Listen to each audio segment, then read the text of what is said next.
Welcome. In front of me is a TCL Tab 10S, and today I will show you how we can format your SD card. So to get started, you'll want to open up your settings. From here, scroll down to Storage. Tap on your SD card. Select one of the options. I will be sticking with the Files by Google.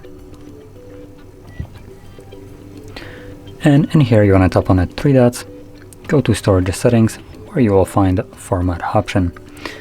Simply tap on Format. This will bring up a window letting you know that formatting will remove all the data from the card.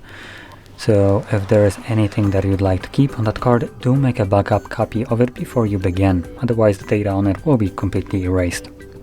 Now, assuming you have already made a backup of it, or you just simply don't want to, and from here proceed by selecting Format SD card. So begin a process which only takes a couple seconds and should be right about done. There we go. So click on done, and that's it.